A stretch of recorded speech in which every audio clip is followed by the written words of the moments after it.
시간의 주인이 되시는 하나님 아버지, 주님께서 허락하신 새 호흡으로 12월의 첫날을 맞이합니다. 신년의 첫날이 마치 엊그제 같은데 지나고 나니 마치 꿈을 꾼 것 같습니다. 아무것도 한 것이 없이 한 해를 보내는 것 같은 송구한 아침, 마지막 한 달을 다시 선물로 주시며 우리를 격려해 주시는 주님께 감사를 드립니다. 하나님, 주님의 사랑과 격려에 힘입어 이제 남은 이 한 달만이라도 주님께 기쁨이 되고 싶습니다. 부족했던 모습 회복하여 주님께 영광을 돌리는 한 달이 되도록 우리의 마음과 생각을 선하게 이끌어 주시옵소서. 하나님, 한결같은 마음으로 새벽마다 주님의 전에 나와 주님께 기도하는 성도님들을 위하여 기도합니다. 갈급한 심령으로 주님 앞에 나와 날마다 간구하고 기도한 모든 성도들의 기도를 주님께서 들으신 줄 믿습니다. 하나님, 오늘도 예배당에 나오기 위해 일찍부터 준비하여 차가운 바람 맞으며 걸어 나오는 성도님들이 있고 또 멀리서 운전하여 예배당까지 나온 성도님들도 있습니다. 그들의 건강과 그들의 발걸음을 날마다 안전하게 지켜주셔서 이른 새벽 성전에서 누리는 참 기쁨과 평안이 그들의 삶 가운데 계속 이어질 수 있도록 도와주시옵소서. 또한 각자의 사정으로 가정에서, 차 안에서, 회사에서, 병실에서 예배하는 성도님들이 있습니다. 주님을 사랑하고 예배를 사모하는 그 마음 기쁘게 받아주시고 동일한 은혜를 베풀어 주시옵소서. 고통의 멍에 벗으려고 예수께로 나갑니다. 낭패와 실망당한 후에 예수께로 나갑니다. 교만한 마음을 내버리고 예수께로 나갑니다. 죽음의 길을 벗어나서 예수께로 나갑니다. 오늘 우리가 부른 찬양의 이 가사가 우리의 고백이며 우리의 마음이며 기도입니다.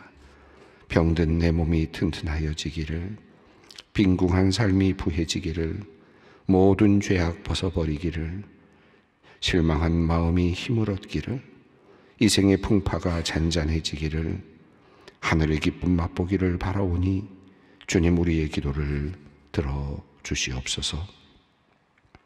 복되신 말씀을 따라 살기 원합니다.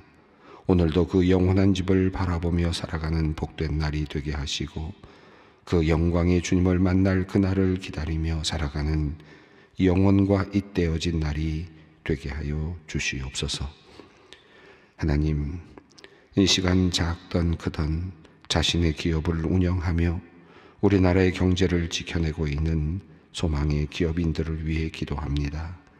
늘 긴장하며 하루하루 기업의 가치를 높이기 위해 애쓰며 사원들과 그의 가족의 안정된 삶을 위해 일하느라 큰 짐을 지고 살아가는 기업인들을 주님께서 귀하게 보아주시기를 원합니다. 간절히 주님의 도우심을 구할 때마다 이들의 주님의 은혜를 입게 하시고 은총을 얻게 하여 주시옵소서. 치열한 경쟁의 구도 속에서 기업을 살리고 지켜내야 하는 큰 사명을 가지고 애쓰고 힘쓰는 기업인들에게 주님께서 지혜를 주시고 명철함을 허락하여 주시옵소서. 수많은 출장과 강도 높은 일과 스트레스를 잘 견디게 하시고 몸과 마음과 영혼을 건강하게 지켜 주시옵소서. 돕는 사람들도 주님께서 보내주시고 모든 주변의 상황과 기업의 환경을 주님께서 잘 살펴 주시옵소서. 모든 기업의 구성원들이 한 마음이 되어 회사를 사랑하며 열심히 함께 일하게 하시고 그 열매가 나날이 커져가게 하여 주시옵소서. 하나님, 하루의 품삯을 계산하며 오늘도 이른 새벽부터 노동시장에 나가 일거리를 찾는 사람들이 있습니다. 밤이 맞도록 택배 물건을 배달하며 피곤한 몸으로 새벽을 맞는 이들이 있습니다. 공장에서 반복되는 일을 하며 하루하루 시간을 보내는 이들도 있습니다. 병원에서 환자들을 돌아보는 많은 요양사들이 있고 간호사들이 있습니다. 밤까지 음식을 만들고 배달하고 설거지하느라 힘든 시간 보내고 이 새벽 곤히 잠들어 있는 사람들도 있습니다. 하나님, 살기 위해서 힘써 노력하는 이들이 오늘 주님의 위로를 얻게 하시옵소서. 자녀들을 돌보고 가족들을 부양하기 위해 쓰는 노동자들, 연약한 백성들이 주님의 도우심을 얻게 하여 주시옵소서. 어려운 환경 속에서도 늘 아침마다 힘차게 일어나게 하시고 열심히 일하며 늘 소망 속에서 살아가게 하여 주시옵소서. 하나님께서 창조하신 이 땅에서 장애인으로 살아가는 우리의 식구들이 있습니다. 늘 불편하고 불안하지만 주님께서 이들의 하나님이 되심을 굳게 믿습니다. 새로 지어지는 그룹홈을 기다리며 아직은 열악한 환경을 견디고 있는 우리 그룹홈의 식구들을 주님 살펴주시기를 원합니다. 추운 겨울 잘 보내고 새 집으로 들어갈 때까지 건강하게 잘 견뎌내게 하여 주시옵소서. 베데스다의 우리 식구들을 위해 기도합니다. 함께하는 식구들, 친구들과 더불어 따뜻한 사랑의 공동체를 이루며 살아가게 하시고 늘 위로받고 사랑받으며 행복하게 살아가도록 주님 인도해 주시옵소서. 그룹홈과 베데스다의 식구들을 돌보는 많은 분들이 있습니다. 원장님을 비롯하여 선생님들과 직원들에게 하나님께서 큰 복을 내려 주시옵소서. 연약한 자를 돕는 것이 하나님의 뜻이며 일임을 알고 기쁨으로 하나님을 대신하여 주님의 일을 감당하도록 힘과 능력과 지혜를 내려 주시옵소서. 하나님, 오늘도 병상에서 기도하는 이들이 있습니다. 하나도 변하지 않은 것 같은 답답함 속에서 그래도 소망을 가져보려고 노력하는 우리의 환우들을 주님 긍휼히 여겨 주시옵소서. 나아만이 7번 믿음을 가지고 요단강에 들어갔듯이 우리에게도 지치지 않는 믿음 주시기를 간구합니다. 반드시 고쳐주실 하나님 믿고 의지하게 하시고 어떤 상황 속에서도 흔들리지 않도록 성령께서 붙잡아 주시옵소서. 이제 하나님의 말씀 앞으로 나아갑니다. 날마다 말씀 앞으로 나아가는 성실한 걸음을 기억하시고 축복하여 주시옵소서. 새롭게 주님 앞에서 마음 다 잡으며 12월을 시작합니다. 오직 말씀을 기준으로 삼아 살아가는 소망의 성도들 되게 하시며 성령의 인도하심을 받는 주님의 자녀들 되게 하여 주시옵소서. 우리 주 예수 그리스도의 이름으로 기도드리옵나이다. 아멘. 오늘 우리에게 주시는 말씀은 역대하 10장 1절로 11절 말씀입니다. 역대하 10장 1절로 11절 말씀 함께 봉독하겠습니다.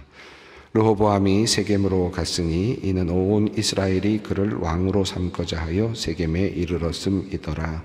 느밧의 아들 여로보암이 전에 솔로몬의 왕의 낯을 피하여 애굽으로 도망하여 있었더니 이 일을 듣고 여로보암이 애굽에서부터 돌아오매 우리가 사람을 보내어 그를 불렀더라. 여로보암과 온 이스라엘이 와서 르호보암에게 말하여 이르되 왕의 아버지께서 우리의 멍에를 무겁게 하였으나 왕은 이제 왕의 아버지께서 우리에게 시킨 고역과 매운 무거운 멍에를 가볍게 하소서.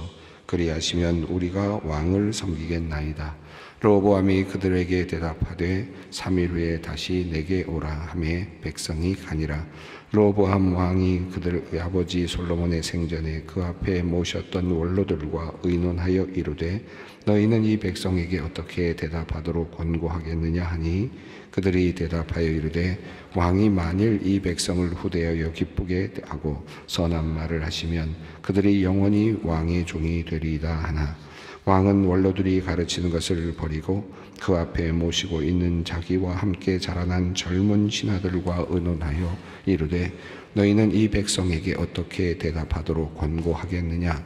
백성이 내게 말하기를 왕의 아버지께서 우리에게 매운 멍에를 가볍게 하리라 하였느니라 하니 함께 자라난 젊은 신하들이 왕께 말하여 이르되 이 백성들이 왕께 아뢰기를 왕의 아버지께서 우리의 멍에를 무겁게 하였으나 왕은 우리를 위하여 가볍게 하라 하였은즉 왕은 대답하시기를 내 새끼 손가락이 내 아버지의 허리보다 굵으니 내 아버지가 너희에게 무거운 멍에를 매게 하였으나 이제 나는 너희에게 몽해를 더욱 무겁게 할지라. 내 아버지는 가죽 채찍으로 너희를 치셨으나 나는 전갈 채찍으로 하리라 하소서 하더라. 예, 헛되다라고 하는 전도서의 말씀이 그대로 또 와닿는 그런 시간입니다. 솔로몬의 영광의 이야기가 한 3일쯤 지나가고 끝났습니다. 정말 금으로 치장하고 또 금그릇으로 음식을 먹고 그렇게 화려한 그런 성공적인 삶을 살았고, 남들이 부러워하는 삶을 살았고, 수많은 열왕들이 와서 그의 지혜를 듣고자 하였고, 또 수많은 사람들이 그에게 조공을 바쳤고, 많은 열왕들이 그를 섬겼지만, 그러나 그의 그 시간은 짧았고 40년의 시간 이후에 그는 하나님의 품으로 돌아가게 되었습니다. 자, 이렇게 그의 인생이 끝난 후에, 그리고 나서 이제 그의 아들로 그의 왕위가 이제 넘어가게 됩니다. 바로 르호보암이라고 하는 아들에게 넘어가게 되는데, 오늘부터 이어지는 말씀은 이제 나라가 분열되어 가고, 그리고 이제 나라가 분열된 다음에 좀 자꾸 약해져 가고 몰락해 가는 이스라엘의 운명을 우리가 살펴보게 됩니다. 역대기가 상하로 우리가 나누어서 있고, 그래서 그렇게 읽고 있습니다만은 큰 틀을 본다면 크게 세 단락으로 상하를 묶어서 이렇게 볼 수 있습니다. 첫 번째 한 단락은 족보였죠. 큰 족보가 있었는데, 그것은 바로 아담부터 시작이 되어서 이어지는 큰 족보가 하나님의 백성들의 족보, 선택받은 백성들의 족보가 9장까지, 역대상 9장까지 쭉 이어지면서 그 하나님의 백성들이 어떻게 이어져 왔는지에 대한 내용이 쭉 설명이 되었고요.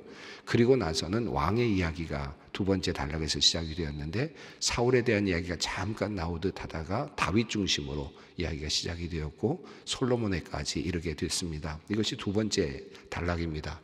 그러니까 이스라엘 백성들이 어떻게 하나님의 백성으로, 선택받은 백성으로 살아왔는지 수많은 이름들, 그 이름들이 쭉 나열되고 있었던 것이 한 단락이었다면, 그 다음에는 왕으로 시작되는 사울, 다윗, 그리고 솔로몬으로 시작되는 이어지는 그런 번영의 시기의 왕들, 하나님을 섬기기 위해서 애썼던 다윗과 솔로몬의 이야기가 두 번째 단락입니다.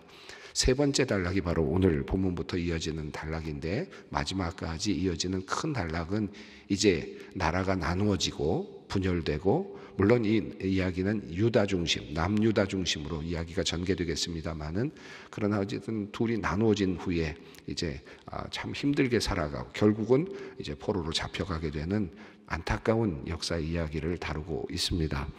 자, 오늘은 바로 그 시작점에 있다고 할 수 있겠는데, 솔로몬의 그 영광, 솔로몬의 그 시간이 지나고 이제 르호보암이 왕위에 오르게 됩니다.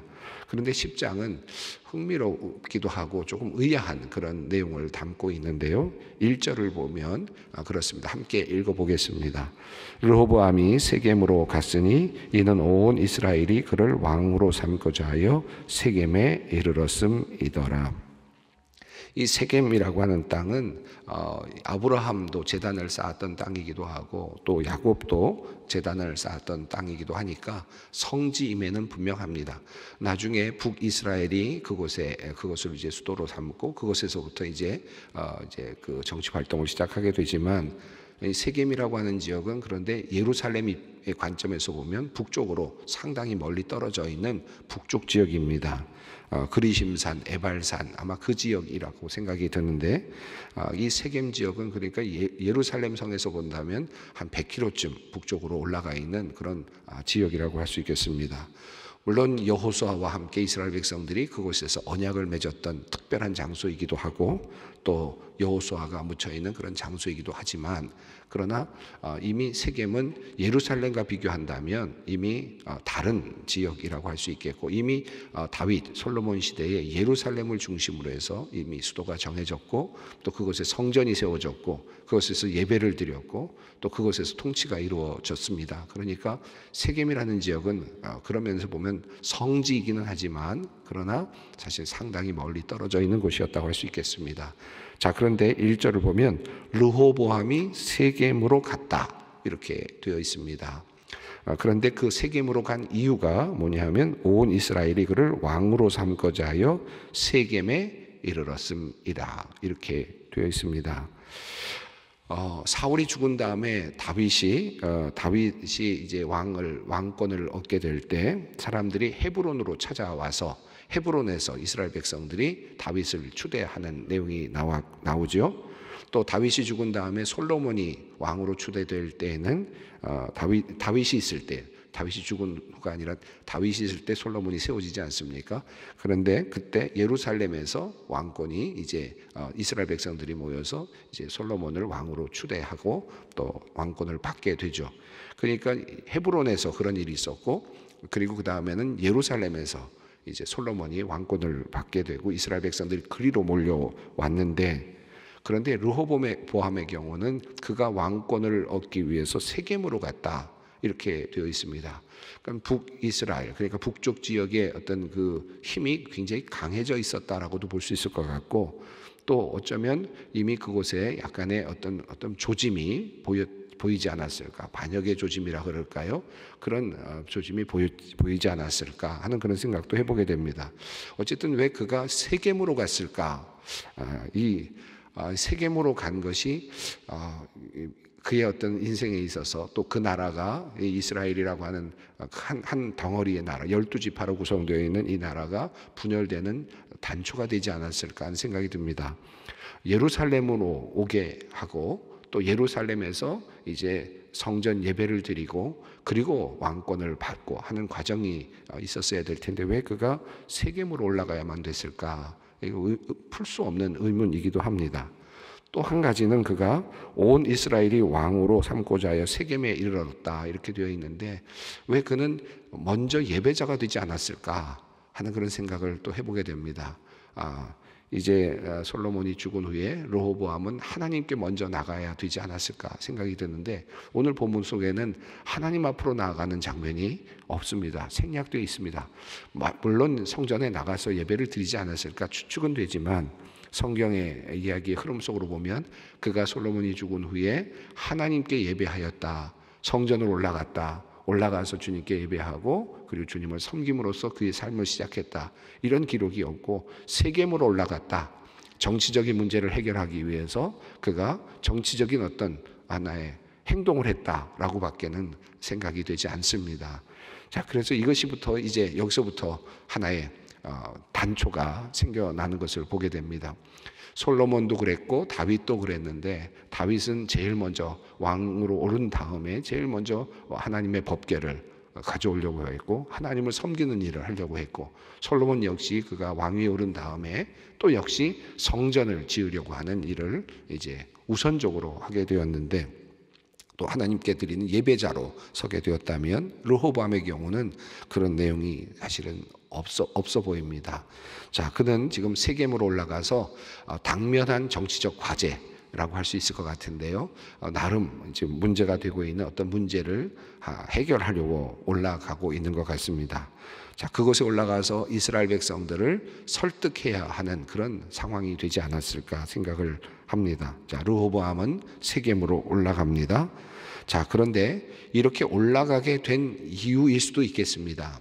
그 이유가 바로 2절, 3절, 4절에 이어지는데요. 2절을 먼저 읽어보겠습니다. 느밧의 아들 여로보암이 전에 솔로몬의 왕의 낯을 피하여 애굽으로 도망하여 있었더니 이 일을 듣고 여로보암이 애굽에서부터 돌아오매.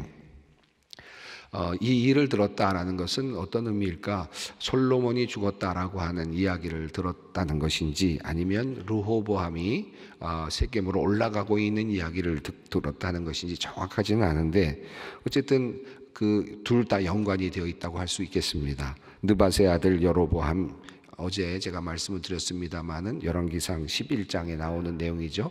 여로보암을 솔로몬이 좋게 여겼지만 그러나 예언이 있게 되었고 그에게 10지파가 주어질 것이다. 여로보암에게 그 예언의 그 이야기를 알고 솔로몬이 그를 이제 미워하게 되고 그것을 알고 그가 이제 애굽으로 도망을 가게 되었다는 말씀을 드렸는데요. 자, 이 도망갔던 여로보암이 이제 돌아온 겁니다. 다시 이스라엘로 돌아왔고, 그리고 돌아왔을 때 그 다음에 이제 3절을 읽겠습니다. 무리가 사람을 보내어 그를 불렀더라. 여로보암과 온 이스라엘이 와서 르호보암에게 말하여 이르되. 자, 그때 여로보암을 이스라엘 무리들의 한 무리이겠죠. 그 사람들이 지금 여로보암을 지도자로 불렀다, 이렇게 이해할 수 있겠습니다. 그래서 여로보암을 대표로 불러서 그 모든 사람들의 그 마음, 그들의 어떤 필요라 그럴까요? 그들의 그 요구를 관철시켜 달라라고 그렇게 여로보암을 이제 불렀다라고 볼 수 있을 것 같습니다. 자, 그래서 여로보암이 대표성을 가지고 무리들을 이끌고 르호보암에게 가게 됩니다. 이 세겜 지역은 그러니까 북쪽 지역이니까 북쪽에 10지파 이스라엘들이 지금 자리를 잡고 있었던 것으로 이해할 수 있으니까 그 이스라엘 그 입지파들이 지금 10지파나 되는 그 큰 지파들이 그쪽에 있다고 볼 수 있는데, 그 사람들이 함께 지금 한 마음으로 갔다라고도 볼 수 있을 것 같습니다. 자, 그리고 여로보암은 이제 그 모든 무리들과 더불어 한 가지 제안을 하게 됩니다. 4절입니다. 함께 읽습니다. 왕의 아버지께서 우리의 멍에를 무겁게 하였으나 왕은 이제 왕의 아버지께서 우리에게 시킨 고역과 매운 무거운 멍에를 가볍게 하소서. 그리하시면 우리가 왕을 섬기겠나이다. 이 말은 아주 단순하고 그냥 편안한 말 같지만, 그러나 이 정황으로 본다면 이 말은 있을 수 없는 말이고요. 그리고 이 말은 사실은 반역에 해당되는 말이라고도 할 수 있을 것 같습니다. 이미 나라가 하나로 굳어 있고 또 이미 한 나라의 백성들인데, 그들은 지금 왕에게 나와서 말하기를 조건을 걸고 있습니다. 그리고 우리가 왕을 섬길 수도 있고 왕을 섬기지 않을 수도 있다라고 하는 그런 조건을 지금 걸고 있거든요. 그러니까 이 왕의 입장에서 본다면, 새롭게 왕이 된 르호보암 입장에서 본다면 상당히 치욕적인 그런 말이라고 할 수 있겠습니다. 당연히 왕으로 섬겨야 되고 당연히 그에게 복종해야 될 것 같은데, 지금 그들은 그런 마음이 없고 그들은 이제 당신이 이런 일을 해주면 그러면 우리가 왕을 섬길 것이고, 이 말의 뜻은 뭡니까? 반대로 우리가 당신을 안 섬길 수도 있다, 섬기지 않을 수도 있다라고 하는 이미 반역의 어떤 그런 단초가 이미 숨겨져 있습니다. 그런 빌미를 갖고자 하는 그런 마음으로 지금 르호보암을 찾아왔다고 할 수 있겠습니다. 그리고 말하기를 멍에에 대해서 이야기를 합니다. 여러분, 이 멍에라고 하는 말이 이제 뒤에도 계속 나오는데, 이 멍에라는 말은 짐이라는 표현도 나오는데, 이스라엘 백성들이 애굽에 있었을 때 노예 생활을 할 때 표현할 때 멍에, 짐이라는 표현들이 계속 나오죠. 그리고 그것 때문에 하나님께서 그들을 출애굽 시키시고 그들을 약속의 땅으로 이끌어 내셨습니다. 자, 그런데 이제 이스라엘 백성들이 약속의 땅에 살고 있는데 그들이 다시 끄집어내는 단어가 멍에 그리고 짐입니다. 솔로몬의 통치의 또 다른 암울한 면이라고도 할 수 있겠죠. 나라는 번성하고 또 왕권은 강대해졌지만, 그리고 화려해졌지만, 그러나 사실 그것을 위해서 희생된 사람들이 있었다라는 것도 또 알 수 있습니다. 자, 그래서 이렇게 무거운 멍에라는 표현이 나오고 있습니다. 정말 그들이 큰 무거운 멍에를 지고 있었는지, 아니면 이렇게 말하고 있는 이스라엘 사람들이 지금 그 멍에라고 하는 말을 가지고 뭔가 의미를 부여하고 있는 것인지, 사실은 이 두 가지 면이 양면이 있는 것 같아요. 왜냐하면 앞선 본문을 보면 이스라엘 백성들에게 노예와 같은 노동을 시키지 않았다, 그들을 다 하나같이 어떤 지도자로 세웠다라고 하는 말씀이 나온 것을 보면 이스라엘 백성들이 큰 힘겨운 노동을 하게 하지는 않았던 것 같은데, 그럼에도 불구하고 그들은 이제 멍에를 지었다라고 그렇게 이야기를 합니다. 이 멍에를 지었다고 말할 수 있다면 열왕기상 4장을 보면 이스라엘 백성들이 왕이 있는 그 예루살렘을 위해서 1년에 한 그 지파가 한 달씩을 봉사하는 일이 있었습니다. 자, 그 일들을 아마 가리키는 것이 아닐까 생각이 드는데, 이스라엘 지역에 10지파가 있었으니까 북쪽에 있는 사람들이 예루살렘에 있는 왕을 섬기기 위해서 10달을 사실은 봉사했다라고 볼 수 있겠죠. 나중에 이제 북이스라엘이 나눠졌을 때 10지파가 나눠지니까 10달을 책임졌던, 예루살렘의 모든 것들을 위해서 10달을 책임졌던 사람들이 바로 북쪽에 있었던 사람들이라고 할 수 있겠습니다. 그것이 무겁다라고 하는 느낌, 그런 의미일 수도 있겠습니다. 자, 어쨌든 그들은 이제 이렇게 무겁게 한 이 멍에를 이제 내려달라라고 하는 요구 사항을 말을 합니다. 예, 그 분위기를 감지했겠죠, 르호보암이. 그리고 이제 5절을 보면 3일 후에 다시 오라라고 이야기를 합니다. 그리고 생각할 시간을 갖는데요, 르호보암은 두 부류의 사람들에게 조언을 구합니다. 6절과 7절입니다. 함께 읽겠습니다. 르호보암 왕이 그의 아버지 솔로몬의 생전에 그 앞에 모셨던 원로들과 의논하여 이르되 너희는 이 백성에게 어떻게 대답하도록 권고하겠느냐 하니 그들이 대답하여 이르되 왕이 만일 이 백성을 후대하여 기쁘게 하고 선한 말을 하시면 그들이 영원히 왕의 종이 되리이다 하나. 예, 솔로몬 왕과 함께했던 그 신하들은 르호보암에게 지혜를 말합니다. 이러한 상황 속에서 어떤 빌미를 줄 필요가 없다라는 의미도 있을 것 같은데요, 선한 말을 하시면 그들이 영원히 왕의 종이 될 것이다, 그들을 받아주고 품어달라라고 하는 그런 이야기를, 지혜를 이야기합니다. 자, 그런데 이 젊은 르호보암은 또다시 그의 친구들, 함께 자라난 새로운 세대 사람들에게 이제 묻습니다. 이 8절 그리고 9절 말씀이 바로 그 묻는 내용입니다. 함께 읽습니다. 왕의 원로들이 가르치는 것을 버리고 그 앞에 모시고 있는 자기와 함께 자라난 젊은 신하들과 의논하여 이르되 너희는 이 백성에게 어떻게 대답하도록 권고하겠느냐? 백성이 내게 말하기를 왕의 아버지께서 우리에게 매운 멍에를 가볍게 하라 하였느니라 하니. 자, 그러자 함께 자라난 젊은 친구들은, 신하들은 도리어 강하게 압박하라고 그렇게 이야기를 하죠. 10절과 11절이 그 내용입니다. 함께 읽습니다. 함께 자라난 젊은 신하들이 왕께 말하여 이르되 이 백성들이 왕께 아뢰기를 왕의 아버지께서 우리의 멍에를 무겁게 하였으나 왕은 우리를 위하여 가볍게 하라 하였은즉 왕은 대답하시기를 내 새끼손가락이 내 아버지의 허리보다 굵으니 내 아버지가 너희에게 무거운 멍에를 매게 하였으나 이제 나는 너희에게 멍에를 더욱 무겁게 할지라. 내 아버지는 가죽 채찍으로 너희를 치셨으나 나는 전갈 채찍으로 하리라 하소서 하더라. 강하게 압박하라고 이야기를 합니다. 예, 오늘 이야기의 흐름, 이제 이어지는, 다음에도 이어지는 내용입니다만은 이 이야기의 흐름을 보면서 르호보암은 이제 정치가로, 왕으로, 이제 통치자로 이제 자리매김이 되고 있고, 또 그 일을 위해서 지금 늙은 신하들에게, 또 젊은 신하들에게 의견을 묻고 있습니다. 그리고 또 세겜으로 올라가서 정치적 현안을 타개하려고 노력하기도 했습니다. 언뜻 보면, 인간적으로 보면 전혀 문제가 되지 않을 것 같은 그런 이야기의 흐름이죠. 역사적인 흐름일 수도 있겠고, 대부분의 역사가 이렇게 적혀 있다고도 할 수 있겠죠. 그런데 우리가 한 가지 앞서 읽었던 것과 다른 점을 하나 우리가 알게 되는데, 솔로몬은 어떻게 합니까? 처음에 왕위에 오를 때, 왕위에 올라갈 때 하나님께 번제를 드리고 일천 번제를 드리고 하나님께 간구하고 하나님께 지혜를 달라고 하고, 나의 힘으로 되지 않으니 하나님 나에게 지혜를 주십시오 라고 간구하는 그런 모습으로 나타나지 않습니까? 여기 보면 그런 내용이 하나도 없습니다. 하나님께 물었다는 내용도 없고, 하나님께 나아갔다는 내용도 없고, 자기의 지혜, 자기의 마음, 또 신하들의 지혜를 빌어서 통치하고 있자 하는 그런 세상적인 왕의 모습이 나타나고 있습니다. 바로 이 자리에서부터 이제 하나님께서 통치하시는 나라, 그 나라가 그만 깨어지는 그런 모습을 보게 됩니다. 예, 오늘 이 말씀 붙잡고 우리의 모습도 한번 다시 돌아보면서 우리가 하나님과 의논하며 하나님께 나아가며 하나님께 지혜를 구하고 있는가 다시 한번 깊이 한번 살펴보는 시간이 되었으면 좋겠습니다. 함께 기도하겠습니다.